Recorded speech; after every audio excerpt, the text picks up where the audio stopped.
আসসালামু আলাইকুম। দূরে বা কাছে যে যেখান থেকে দেখছেন আমাকে সবাইকে জানাই এই স্বৈর শাসকের কাছ থেকে বিজয় অর্জন করার শুভেচ্ছা। তো মূলত আজকে যে বিষয় নিয়ে আমি উপস্থিত হয়েছি সেটি হচ্ছে আমাদের প্রবাসে এবং দেশে যারা আছেন সকল ভাইদের এখন একটি বিষয় নিয়ে চিন্তা করা উচিত। আপনারা জানেন যে এই স্বৈরশাসক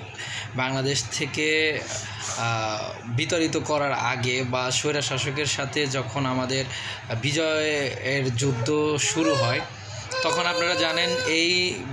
যুদ্ধে অনেক প্রবাসী ভাইয়েরা দেশের বাইরে থেকে প্রতিবাদ জানায়, দেশে থেকে আমরা প্রতিবাদ জানাইছি, এরকম আমাদের সাথে একত্রতা পোষণ করে বিভিন্ন দেশ থেকে প্রবাসী ভাইয়েরা প্রতিবাদ জানায়। হয়তোবা তারা ওইখানকার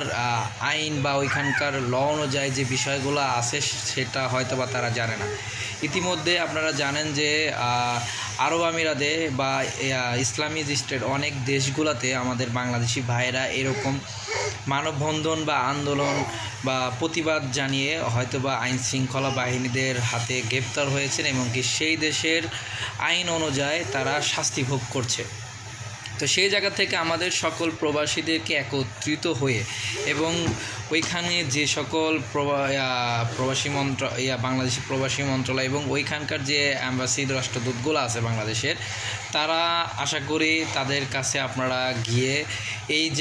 যে সকল ভাইয়েরা বুঝে না বুঝে হোক ওই দেশের আইন শৃঙ্খলা হয়তো বা তারা জানে না, কিন্তু আবেগের বসে বাংলাদেশের স্টুডেন্ট সাধারণ জনগণের পক্ষেও হয়তোবা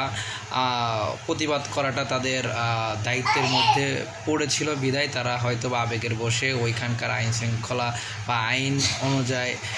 আইন না জেনে তারা আন্দোলন করেছে রাস্তায়। তো সেক্ষেত্রে অনেকে গ্রেপ্তার হয়েছেন, অনেকে যাবজ্জীবন জেল হয়েছে, কারো 10 বছর মেয়াদি, কারো 1 বছর 2 বছর, কারো যাবজ্জীবন। তো সেই জায়গা থেকে আমাদের উচিত হবে বাংলাদেশে যারা অন্তর্বর্তী যে সরকার গঠন করা হয়েছে তাদেরকে আবদার করা যেন এই সকল ভাইদেরকে মুক্তির জন্য বাংলাদেশ থেকে ওই সকল বাংলাদেশে যে সকল রাষ্ট্রদূতরা আছে তাদের সাথে কথা বলে তাদেরকে মুক্তির জন্য একটি পদক্ষেপ নেওয়া বা তাদের শাস্তি থেকে বের করে এনে বাংলাদেশে নিয়ে আসা, সেই বিষয়গুলো নিয়ে এখন তারা যেন কথা বলে। সে জায়গা থেকে আমাদের প্রত্যেকটি প্রবাসী ভাইয়েরা এই বিষয় নিয়ে বাংলাদেশকে যে নতুন সরকার গঠন হয়েছে তাদেরকে আহ্বান জানান। তারা যেন আর যে সকল দেশে আমাদের বাংলাদেশি অ্যাম্বাসি আছে, রাষ্ট্রদূতরা আছে, তারা যেন ওই দেশের সরকার এবং শ্রম মন্ত্রণালয়ের সাথে কথা বলে যেন আমাদের এই ভাইদেরকে যেন উদ্ধার করে এবং কি তাদেরকে কারাবন্দি থেকে যেন মুক্ত করে বাংলাদেশে ফিরিয়ে আনে এবং কি ওখানে কর্মসংস্থানে যেন ফিরানোর সেই সুযোগ করে দেয়। সেই বিষয়গুলোকে নিয়ে এখন আমাদের কথা বলা উচিত এবং বাংলাদেশ থেকে যারা বাংলাদেশে আছেন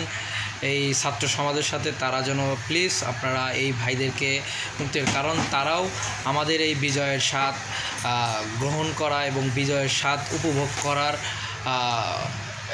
সৈন্য।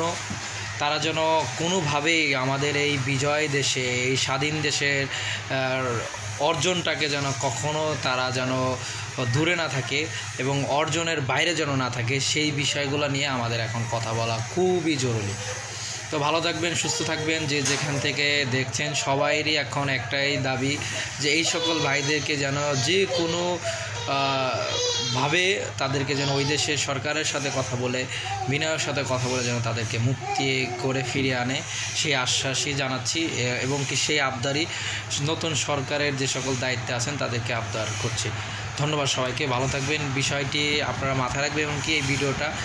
ছড়িয়ে দিবেন সকল প্রবাসী ভাইরা যেন দেখে এবং কি সকল প্রবাসী ভাইরা এই জিনিসগুলো